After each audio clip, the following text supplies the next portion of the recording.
ইলাহা ইল্লাল্লাহু মুহাম্মাদুর রাসূলুল্লাহ সাল্লাল্লাহু আলাইহি ওয়াসাল্লাম। আলহামদুলিল্লাহ, মহান রব্বুল আলামিনের দরবারে লাখো কোটি শুকর যে আল্লাহ রব্বুল আলামিন আজ পবিত্র জুমার দিন আল্লাহ রব্বুল আলামিনের মহান হুকুম জুমার নামাজ আদায় করার জন্য আল্লাহ পাকের দরবার মসজিদে আসার বসার তৌফিক দান করেছেন। সেই মহান স্রষ্টার দরবারে শুকরিয়া দান সকলে বলি আলহামদুলিল্লাহ। লাখো কোটি দরুদ ও সালাম বর্ষিত হোক আমার আপনার প্রিয় নবী মুহাম্মদুর রাসূলুল্লাহ সাল্লাল্লাহু আলাইহি ওয়াসাল্লামের উপর। আমরা গত জুমায় আলোচনা করেছিলাম কোরআনুল কারীমের ৯৯তম সূরা সূরাতুল জিলজাল। সূরাতুল জিলজালের একটা আয়াতের আলোচনা করে আমরা শেষ করেছিলাম। এই সূরার ভিতরে আল্লাহ রাব্বুল আলামিন ৮টি আয়াতে কারিমা লিখেছেন। আল্লাহ তাআলা এই কোরআনুল কারীমের ভিতরে কি বলেছেন? সূরাতুল জিলজাল এই শব্দের অর্থ হচ্ছে ভূমিকম্প। বলেছিলাম গত জুমায় যে আল্লাহ তাআলা সূরাটা কোথায় নাযিল করছেন, কেন নাযিল করছেন এই সম্বন্ধে আপনাদেরকে জানিয়েছিলাম। আল্লাহ রাব্বুল আলামিন এই সূরা শুরুতে বলেছেন যে ইযা যুলজিলাতিল আরদু জিলজালাহা, যখন পৃথিবী তার কম্পনে কম্পিত হবে, অর্থাৎ যখন ভূমিকম্প শুরু হবে। আর এই ভূমিকম্পটা হবে কিয়ামতের ভূমিকম্প, যেদিন ইসরাফিল আলাইহিস সালাম আল্লাহর হুকুমে সিংহায় ফু দিবেন। ফু দেওয়ার সাথে সাথে দুনিয়ার মানুষগুলো পাগলের মতো দৌড়াতে থাকবে। এমন একটা আওয়াজ হবে, গর্ভপাত নারী তার গর্ভ করে দিবে। ৩ মাস আর ৪ মাস নাই, মানুষ এই শব্দে জমিনের এই কাঁপুনিতে আসমান জমিন চন্দ্র সূর্য পাহাড় পর্বত সবগুলো ভেঙে চূর্ণ বিচূর্ণ হয়ে বিশাল বড় বড় টাওয়ারগুলো মুহূর্তের মধ্যে জমিনের সাথে মিশে যাবে। সেদিন যেদিন এ জিলজাল নামের ভূমিকম্প আল্লাহ তাআলা দিবেন, শুরু করবেন। এরপরে বলেছিলাম ইসরাফিল আলাইহিস সালাম যখন ২য় নম্বর হুঙ্কার দিবে, পৃথিবীর সব শেষ হয়ে যাবে। কোনো মানুষ থাকবে না, কোনো জিন্নাত থাকবে না, কোনো পশু পাখি থাকবে না, কোনো ফেরেশতাকুল থাকবে না, সব শেষ হয়ে যাবে। এরপর আল্লাহ তাআলা বলবেন আজরাইল, তোমার নিজের জান তুমি নিজে কবজ করো। আল্লাহ রাব্বুল আলামিনের হুকুমে হযরত আজরাইল আলাইহিস সালাতু ওয়াস সালাম নিজের জান নিজে কবজ করবেন। এরপর আল্লাহ তাআলা বলবেন জানো কেউ নাই, বানো কেউ নাই, কুল্লু মান আলাইহা ফান ওয়া ইয়াবকা ওয়াজহু রাব্বিকা যুল জালালি ওয়াল ইকরাম। আল্লাহ পাক বলবেন, আগেই বলেছিলাম যে কুল্লু নাফসিন যায়িকাতুল মাউত, প্রত্যেকটা প্রাণীর মৃত্যুর স্বাদ গ্রহণ করা লাগবে। আজ দেখো দুনিয়ার সেই অট্টালিকা ওয়ালারা কোথায়, আর সেই ক্ষমতাশীল তারা কোথায়, আর জমি জমার মালিকরা কোথায়, বিশাল পাওয়ার সম্পদের মালিকরা আজকে কোথায়? কেউ নাই। আল্লাহ পাক বলেন লিল্লাহিল ওয়াহিদিল কাহ্হার, আজ রাজত্ব একমাত্র আমার। আল ইয়াওমা তুজজা কুল্লু নাফসিন বিমা কাসাবাত লা যুলমাল ইয়াওম। আল্লাহ রাব্বুল আলামিন বলবেন সেই কিয়ামতের ময়দানে যে আজ রাজত্ব শুধু আমার, আর দুনিয়াতে যত মুলকিয়াত ছিল সব ক্ষমতা শেষ। আল্লাহ রাব্বুল আলামিন ইসরাফিল আলাইহিস সালামকে 3টা হুঙ্কারের দায়িত্ব দিয়েছিলেন। 2টো শেষ হয়ে গেছে। এবার আল্লাহ তাআলা সর্বপ্রথম কিয়ামতের দিন হযরত ইসরাফিল আলাইহিস সালামকে জীবিত করবেন।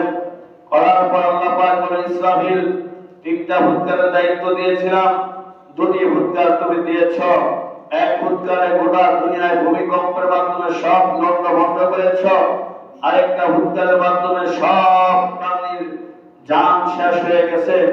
শুধুমাত্র আমি আল্লাহ ছিলাম, এখন তোমাকে জীবিত করলাম, তোমার তৃতীয় নম্বর ফুৎকার নিয়ে তোমার দায়িত্ব তুমি শেষ করো।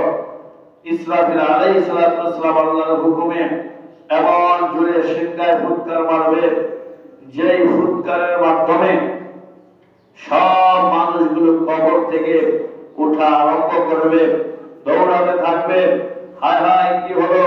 পৃথিবীর সর্বপ্রথম নিহত যিনি হয়েছিলেন হযরতে হাবিল আলাইহিস সালাম, আদম নবীর সন্তান হাবিল সর্বপ্রথম উঠবে। উঠার পরে তিনি বলবেন, হায় হায়, কে আমার ঘুম ভাঙালো? কি হলো? আল্লাহ রাব্বুল আলামিন সেদিন বলবেন, হাযা মা ওয়া'দার রাহমান ওয়া সাদাকাল মুরসালুন। ওই রহমান, ওই আল্লাহ যিনি এই কিয়ামতের দিনের ওয়াদা তোমাদের সঙ্গে করেছিলেন, আজকে কিয়ামতের দিন শুরু হয়ে গেছে, যার কারণে আজকে মানুষগুলাকে উঠাতে আরম্ভ করলো। বিভিন্ন মানুষ বিভিন্ন জায়গা থেকে উঠতে থাকবে। এইভাবে হাসরের ময়দানে আস্তে আস্তে মানুষের জমায়েত হতে থাকবে। আল্লাহ রাব্বুল আলামিন এই সূরাতুল জিলজালের ৩য় নম্বর আয়াতের মধ্যে এই কথাই বলছেন, ওয়া আখরাজাতিল আরদু আসফালাহা। যেদিন কিয়ামতের দিন শুরু হয়ে যাবে, মানুষগুলা যখন এরকম ভাবে পড়তে থাকবে, এবার জমিন তার ভিতরে যা কিছু ছিল সব কিছু জমিন বের করে দিবে। শত স্বর্ণ গয়না ছিল, রূপা ছিল, তেলের খনি ছিল, যত কিছু আছে এই জমিন তার ভোগ ফেলে সেদিন সব কিছুকে বের করে দিবে। সুবহানাল্লাহ। কোনো কিছুই থাকবে না। শত শত মণ স্বর্ণ রূপা সব কিছু জমিনের ভিতর থেকে বের হয়ে যাবে। যারা দুনিয়ায় সম্পদের পাগল ছিল সেদিন এগুলো দেখবে, কিন্তু নেওয়ার মতো সাহস হবে না। জমিনের ভিতরে যা কিছু আছে আল্লাহ তাআলা সেদিন সব কিছু বের করে দিবেন। এরপর আল্লাহ পাক বলেন, ওয়াকালাল ইনসানু মা লাহা। মানুষ বলবে, হায় হায়, জমিনের আজকে কি হলো? জমিন সব কিছু তার ভিতর থেকে, তার বুকের ভিতর থেকে বের করে দিচ্ছে, জমিনের কি হয়ে গেল? এইভাবে মানুষ বলতে থাকবে। আল্লাহ পাক বলেন, ইয়াউমা ইযিন তুহাদ্দিসু আখবারাহা। জমিন তার বৃত্তান্ত বর্ণনা করবে। জমিন বলতে থাকবে, এ দুনিয়ার মানুষ, কোন জায়গায় তুমি কি করেছ? জমিনের কোন স্থানে বসে আল্লাহর নাফরমানি করেছ? আবার কোন জায়গায় বসে আল্লাহর নামের জিকির করেছ, আল্লাহকে স্মরণ করেছ? এই জমিন সেদিন সব কিছু আল্লাহর সামনে বর্ণনা করতে থাকবে। সুবহানাল্লাহ। সেদিন সব প্রকাশ হয়ে যাবে। কোন গাছের নিচে, কোন বিল্ডিং এর চিবায়, কোন জায়গায় তুমি কি করেছো না করেছো, সেদিন সব কিছু প্রকাশ হয়ে যাবে। জমিন সেদিন সব কিছু আর বৃত্তান্ত যা কিছু হয়েছে, এই জমিনের উপরে থেকে যত অত্যাচার, জুলুম আর নির্যাতন হয়েছে, সব কিছু জমিন সেদিন এগুলো বলে দেবে।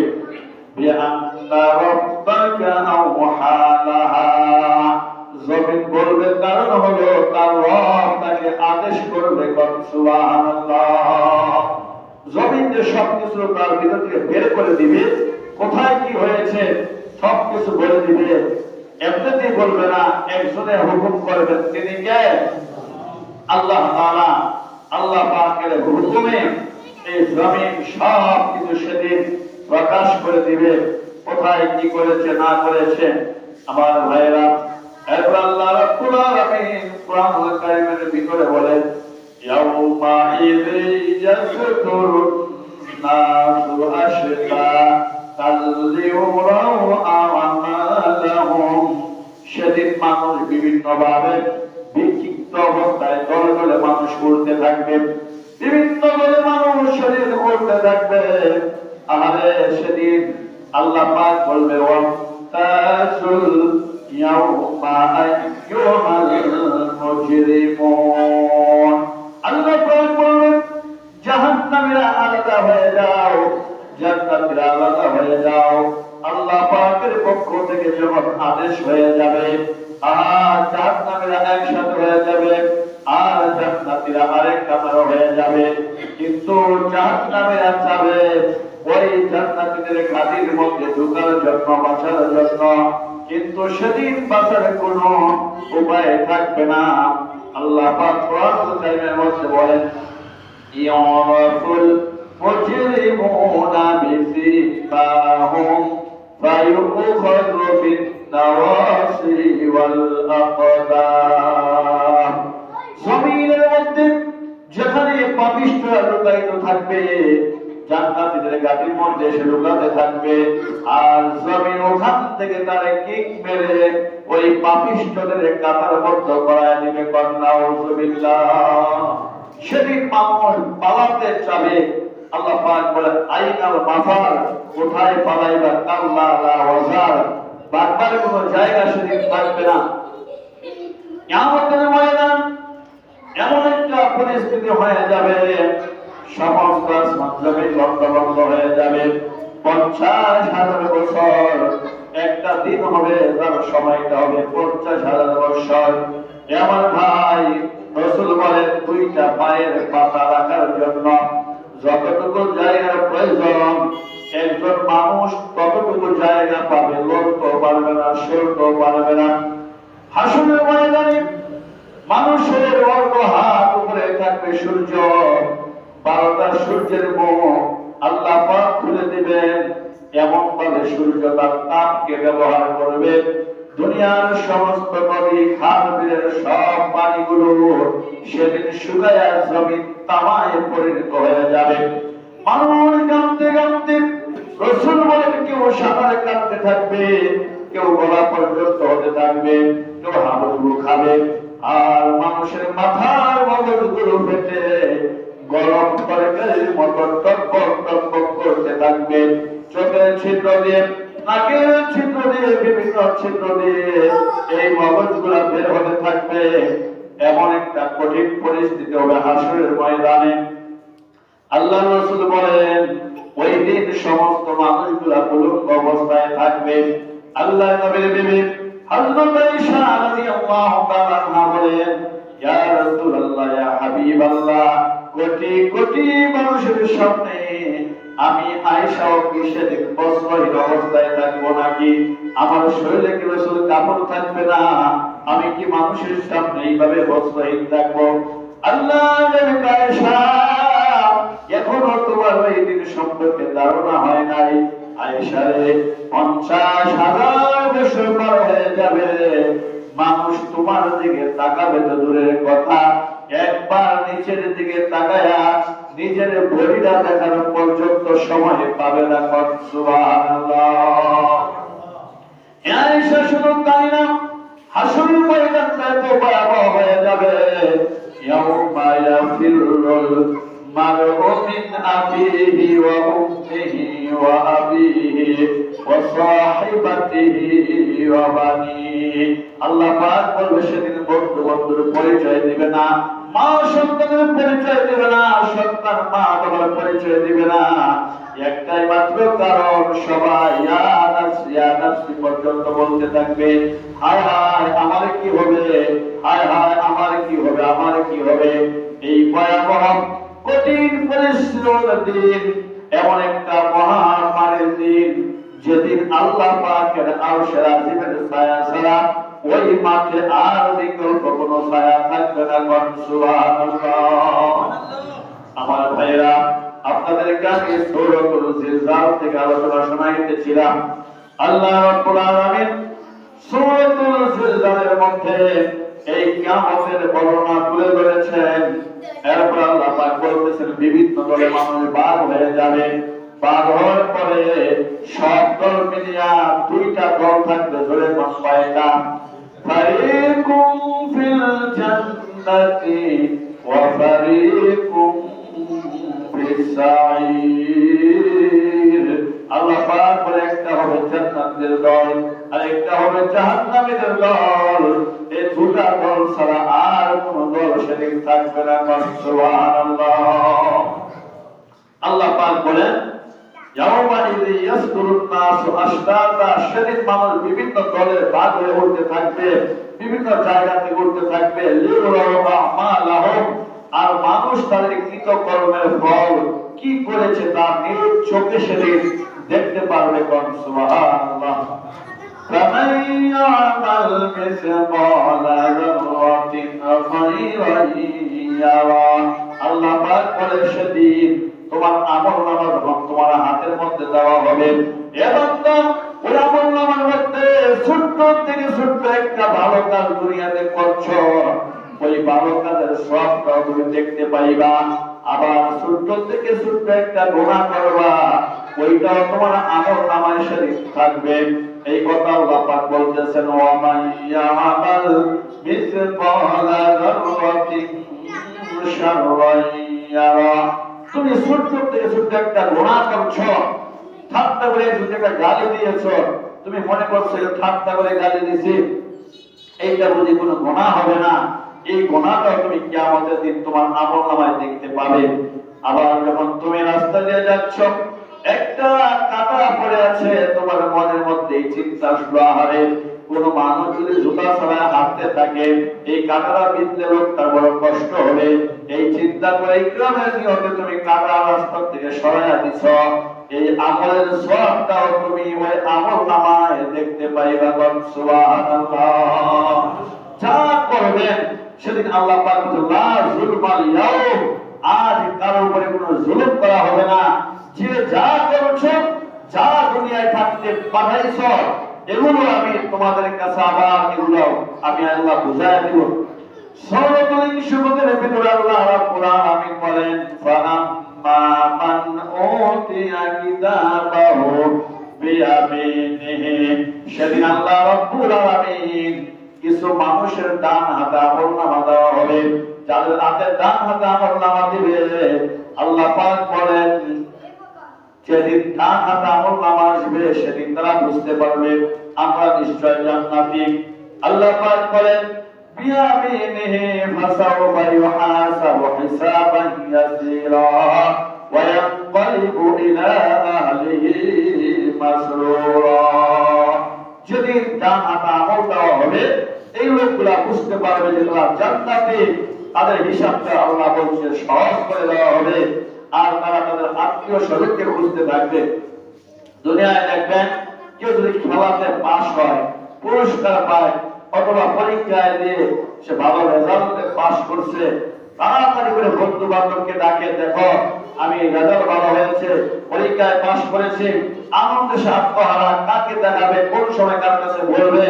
সেইভাবে কিয়ামতের ময়দানে ডান হাতে আমলনামা যার দেওয়া হবে, ওই লোকটা খুশিতে আত্মহারা হয়ে যাবে, আত্মীয় স্বজনকে খুঁজতে থাকবে, দেখো আমার আমল কত সুন্দর, আমার আমলনামার মধ্যে নামাজ আছে, রোজা আছে, হজ আছে, দান সদকা সব কিছু আছে, আল্লাহ আমাকে জান্নাতি বানিয়েছেন, আমার আমলনামা ডান হাতে দেওয়া হয়েছে। এই লোকটা খুশিতে আত্মহারা হয়ে যাবে। আর যে ব্যক্তিটাকে নাফরমান বান্দা, জাহান্নামী হয়ে যাবে। আল্লাহ পাক বলেন, ওয়া আম্মা মান উতিয়া কিতাবাহু ওয়ারা'a যাহরি ফাসাওফা ইয়াদ'উ সুবুরা ওয়া ইয়াসলা সাঈরা। আর যে ব্যক্তি জাহান্নামী হয়ে যাবে, তার পেটের ভিতর থেকে হাত ঢুকায়া পিছন দিয়ে বাম হাতে আমলনামা দেওয়া হবে। এই লোকটা আমলনামা হাতে নিয়ে বলবে, হায় হায়, আমার আমলনামা যদি আমাকে না দেখানো হতো, ইয়া লাইতানি কদ্দামতু লিহায়াতি, হায় হায় আফসোস, আজকে যদি আমার এই আমল সম্পর্কে আমাকে না জানানো হতো, আমার আমলনামার মধ্যে নামাজ নাই, রোজা নাই, শুধু গুনাহ গুনাহ, আমি আজকে জাহান্নামে হয়ে গেছি। এই লোকটা দেখবে ছোট্ট থেকে ছোট্ট গুনাহ তার আমলনামার মধ্যে আল্লাহ উঠাইয়া দিয়েছেন। আল্লাহ পাক বলেন, কিতাবাকা, এবং তোমার আমলনামা তুমি পড়তে থাকো, নিজ চোখে তুমি দেখতে থাকো। ওই বান্দা বান্দি সেদিন বলবে, লা ইউগাদিরু সাগীরাতাও ওয়ালা কাবীরাতান ইল্লা আহসাহা। তারা বলবে হায় হায়, এই আমলনামার মধ্যে যে ছোট্ট থেকে ছোট্ট একটা গুনাহ এইটাও দেখা হয়েছে, আবার ছোট্ট থেকে ছোট্ট একটা আমল করেছে, একজনকে সালাম দিয়েছে, এইটার সওয়াবও আবার উঠে গেছে। সেদিন আপনার আমলনামা, ওই দিন সবাই শিক্ষিত হয়ে যাবেন, সবাই যাদের আমলনামা পড়তে পারবেন। এমন নাই যে আমি আরবি ভাষা বুঝি না, ওই দিন আল্লাহ পড়ার মতো যোগ্যতা আমাকে আপনাকে সবাইকে দিবে। সেদিন যার যার আমলনামা সেদিন আপনি দেখতে পাবেন। তখন এক শ্রেণীর মানুষ আছে, আল্লাহ বলবে আল্লাহ এই আমলনামা তো আমার না। দুনিয়াতে দেখবেন প্রমাণ সহকারে দোষ যখন ধরা হয়, এরপরে কিছু মানুষ আছে অস্বীকার করে, আছে না? আল্লাহ তাআলা যত রকমের দলিল দেওয়ার দরকার আল্লাহ তাআলা বান্দাকে আগে দেখাবে, তার জবান দিয়ে স্বীকার করানোর চেষ্টা করবে তুমি এই গুনাহগুলো করছো, এই আমলনামা তোমার। কিন্তু বান্দা এক শ্রেণী আছে, আমলনামা পাইয়া বলবে আল্লাহ এগুলো আমার না, আমি তো এই গুনাহগুলো করি নাই, এই কাজগুলো আমি করি নাই। সেদিন জমিন সাক্ষী দিবে, আসমান সাক্ষী দিবে, তারপরও বান্দা বলবে আল্লাহ এগুলো আমি করি নাই। এরপর আল্লাহ পাক সূরাতুল ইয়াসিনের মধ্যে বলেন আল-ইয়াওমা নাখতিমু আলা আফওয়াহিহিম ওয়া তুকাল্লিমুনা আইদিহিম ওয়া তাশহাদু আরজুলুহুম বিমা কানু ইয়াকসিবুন। আল্লাহ রাব্বুল আলামিন বান্দার মুখের মধ্যে একটা লোহার আংটা দিয়ে সিল মোহর লাগায় দিবে, জবানটা বন্ধ হয়ে যাবে। এবার তারা হাত সাক্ষী দিবে, এই হাত দিয়ে আপনি কি করেছেন, হাত সাক্ষী দিবে, আপনার চোখ সাক্ষী দিবে, আপনার পা সাক্ষী দিবে, শরীরের প্রত্যেকটা অঙ্গ প্রত্যঙ্গ আপনার বিরুদ্ধে সাক্ষী দিবে। আজকে যে দেহকে, যে শরীরকে এত সুন্দর করে আপনি সাজাইতেছেন, গুছাইতেছেন, এই নিজের শরীরটাও আমার আপনার জন্য আপন নয়। আমার আপনার হাত পা পর্যন্ত আমার আপনার বিরুদ্ধে আল্লাহ দরবারে সেদিন সাক্ষী দিবে। নাউযুবিল্লাহ। এই হাত পা সব কিছু আমার আপনার বিরুদ্ধে। আল্লাহ হাত বলে এই হাত দিয়ে সে এই অন্যায় কাজ করছে, এই পা দিয়ে সে এই অন্যায় কাজ করতে গেছে, সব কিছু সাক্ষী দিবে।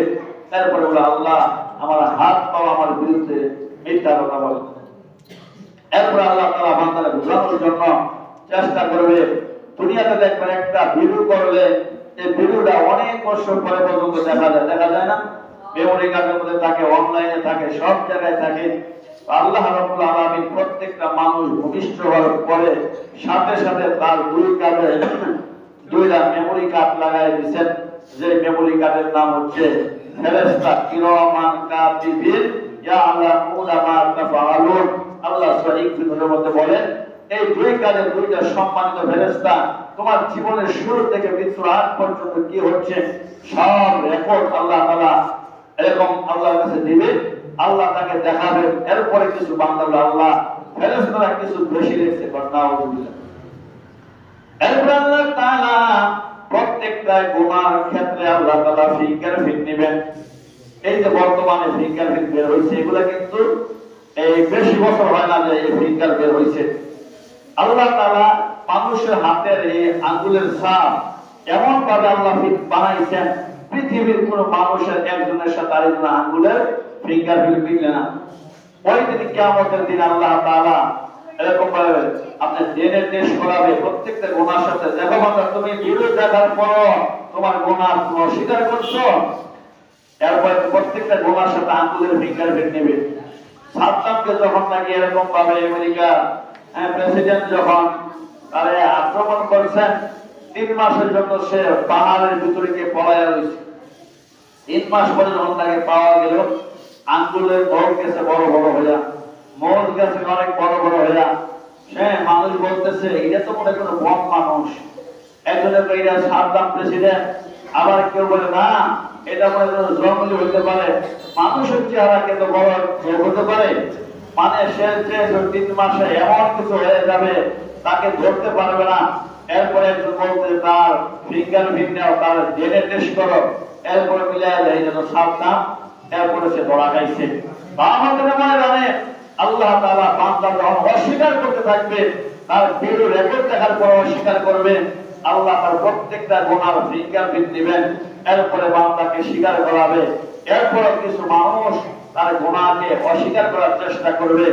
এরপর আল্লাহ তাআলা সূরাতুল বুরুজের মধ্যে বলেন, আল্লাহু আলা কুল্লি শাইইন শাহীদ, সব সাক্ষীবাদ আমি আল্লাহ হইলাম সবচাইতে বড় সাক্ষী। সুবহানাল্লাহ। এখন আমার সামনে যদি একটা লোকে গুনাহ করে, আর আমি যদি দেখি, আর আমি যদি বিচারক হই, সে যত উকিল ফকিল ধরো আমাকে কি বুঝাইতে পারবে? আল্লাহ পাক বলে, বান্দারে এতক্ষণ যা দেখাইছে তাহলে বুঝাইবার জন্য কোনো কিছুর প্রয়োজন নাই, আমি আল্লাহ তো নিজেই সাক্ষী। বাদশাহ সুলতান মাহমুদ গুজনবীর কথা আপনারা শুনেছেন, অনেক বড় আল্লাহর একটা বাদশাহ। এর আগে আপনাদেরকে শোনাইছি, বাদশাহ রাত্রের বেলা গোপনে ঘুরতেন, এলাকার মধ্যে কি হয় না হয় দেখতেন। একবার শব্দ বসে আল্লাহ মানুষ, বুড়া মানুষ, এরকম ভাবে অন্ধকারে ঘুরতেছে, হঠাৎ করে দেখে চারজন মানুষ পাইল। চারজন মানুষের সাথে দেখা, বলতেছে তোমরা কে? বলতেছে আমরা ডাকাত। এবার বলছে বুড়া তুমি কে? সুলতান মাহমুদ গুজনবী চিন্তা করছে, এখন যদি আমি বলি আমি রাতের বাদশাহ, এই ডাকাত তো আমাকে মেরে ফেলবে। এবার একটা কৌশল খাটাতে হবে। তিনি বলতেছেন আমিও তোমাদের মতো একজন। এবার বলতেছে আমাদের মতো মানে আমিও ডাকাত, এই ডাকাতি করতে করতে বুড়ো হয়ে গেছি, এখন বিচার কাছে করে পাই কিনা, তাদের সাথে মিলিয়ে একটা কিছু করবো। এবার চারজন ডাকাত চিন্তা করতে, ঠিক আছে বুড়া যখন এই দলের সদস্য, তাহলে নিয়ে কাজকর্ম করি। বলতেছে বুড়া আমাদের সাথে থাকতে হলে ভাগাভাগি তো সমান হবে, কিন্তু তোমার যোগ্যতা আছে নি? আমাদের চারজনের তো চারটা যোগ্যতা আছে। বাদশাহ চিন্তা করলো কি যোগ্যতা একটু জানা দরকার আছে, আমাকে বলো তো দেখি। একজন তোমার কি যোগ্যতা? আমার যোগ্যতা হচ্ছে এমন, কারণ ধনী বাড়িতে আমরা ডাকাতি করি, আর ধনী মানুষ চোর ডাকাতের ভয়ে একটা কুকুর পালে, কুকুর ঘেউ ঘেউ করলে মালিক সজাগ হয়ে যায়। বলতে কুকুর যখন ঘেউ ঘেউ করে, কুকুরকে কিভাবে থামাইতে হয় এই প্র্যাকটিক্যাল কৌশল আমার জানা আছে। সাংঘাতিক তো তোমার কৌশল দেখা যায়। এরপর বিদ্যুৎ বলছে তোমার কি যোগ্যতা? আমার যোগ্যতা হলো যত বড় ওয়ালের হোক না কেন, ওয়াল কিভাবে তক্তায় ঘরের ভিতরে ঢুকতে হয় এই কৌশল আমার জানা আছে। তোমার বুদ্ধি হলো কম না। 3 নাম্বার, তোমার কি যোগ্যতা? আমার যোগ্যতা হচ্ছে বাড়িতে গিয়া মাটির জ্ঞান শুনলে বুঝতে পারি কোন জায়গার মধ্যে সোনা রাখছে, কোন জায়গার মধ্যে টাকা রাখছে। সর্বনাশ, কোন বাসরিতে বসো স্কুলেও যায়নি, এত যোগ্যতা তোমার? এরপরে বলতে 4 নাম্বার দেখাচ্ছে তোমার কি যোগ্যতা? আমার যোগ্যতা হলো দিনের রাত্রে চুরি করে অনেক মানুষ আমার দিয়ে গেল অনেক সময়, কিন্তু দিনের বেলা যখন তার সামনে গিয়ে পরিচিত ধরে গিয়ে যাবো। কিন্তু আমার একটা যোগ্যতা হলো যত অন্ধকারই হোক না কেন, একবার কোন ব্যক্তির চেহারা দেখলে মৃত্যুর আগে তার চেহারা ভুলি না। তো ভালো যোগ্যতা তাই বুড়া। তোমার কি যোগ্যতা? সুলতান মাহমুদ গুজনবী চিন্তা করছে আমি কি কমো, এমন একটা কর বলতে হবে যে না আমাকে সঙ্গে নেয়। বলতেছে তোমাদের চারজনের যে যোগ্যতা তার চাইতে বড় যোগ্যতা হচ্ছে আমার। তাই কেমনে? যদি তোমরা চুরি করতে যাই কোন রকমের ধরা খেয়া যাও, কিভাবে ছুটে আনতে হয় এই কৌশল আমার জানা আছে। হায় হায় বুড়া তো বাবা, তাহলে এই লোককে আমার সাথে রাখতে হবো। এবার 5 জনে মিলে কোথায় যাওয়া যায়? এবার 4 টাকা করলো আজকে 500 টাকা চুরি করতে যাও, টাকাতে 500 সাথে আছে, সাথে না? এবার সুলতান মাহমুদ গুজনবী চলো আমার বাইরে রাখবো, কারণ আমি তো ভিতরে গিয়ে কি করবো, ধরা হয়ে যাবে আমার নামে লাগবো। আচ্ছা ঠিক আছে, কথা অনুযায়ী যোগ্যতা অনুযায়ী সময় কম, বাদশার বাড়িতে চুরি ডাকাতি করে সব নিয়ে মরুভূমিতে জঙ্গলের মধ্যে রাখছে। আর বলছে এখন সকাল হয়ে গেছে, চলো যাই, আগামীকাল আবার রাত্রে ঠিক এই টাইমে আইসা সবাই একত্রিত হইয়া ভাগাভাগি করবো। কথা অনুযায়ী সব টাকা 4 জন যায় ওখানে সব সম্পদ ভাগাভাগি করতেছে। বাদশা হয়ে গেছে, এদিক দিয়ে আর্মি মিডিয়ার পুলিশ যা আছে তাদেরকে বলছে এই জায়গায় যাইবা।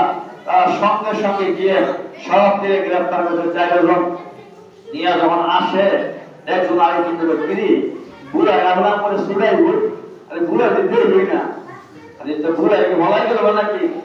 এইভাবে করতে করতে যখন আদালতে নিয়ে হাজির করছে, বুদ্ধি খাটাইতেছে, যত ফিরানি এই যে আমরা মিথ্যা কথা বলবো না, আমরা ডাকাতি করি নাই, আমরা ডাকাত না, মানে একজন কৌশল করতেছে। এইভাবে যখন চারজনকে নিয়ে আদালতে হাজির করছে, ওই যে একটা লোকের যোগ্যতা আছে, একবারে কারোর চেহারা দেখলে কোনদিন চেহারা ভুলে নাই, এই লোকটা টাকায় দেয় সর্বনাশ। রাত্রে যে বুড়ো আমার সাথে ডাকাত হিসাবে ছিল, এই বুড়া দেখা বাদশাহ, এবার বলতেছে আর বাদশার সামনে যে বুদ্ধি করছি না, মিথ্যা কথা বলবো, এই বুদ্ধি তো তার কাম হলো না, কারণ বাদশাহ তো নিজের সাথে ছিল। আল্লাহ তাআলা এই কথাটাই বলতেছেন, আল্লাহ আলা কুল্লি শাইইন শাহীদ। বান্দারে ওর জবান সাক্ষী দিবে, হাত পা মন্ত্রে চন্দ্র সূর্য সব সাক্ষী দিবে, সব কিছু তো মিথ্যা বলতে পারবি, কিন্তু আমি আল্লাহর চোখ আর মিথ্যা না, আমি আল্লাহ নিজেই হইলাম সাক্ষী। সুবহানাল্লাহ। আমার ভাইয়েরা, কিয়ামতের আলোচনা আমরা শুনতে পাইলাম, এরপর আমরা আগামী জুমায় শুনবো আমল নামা ডান হাতে যারা আসবে সে জান্নাতে যাবে, বাম হাতে আসবে জাহান্নামে। জাহান্নামে কি ভয়াবহ শাস্তি, আল্লাহ তৌফিক দান করলে আমরা আগামী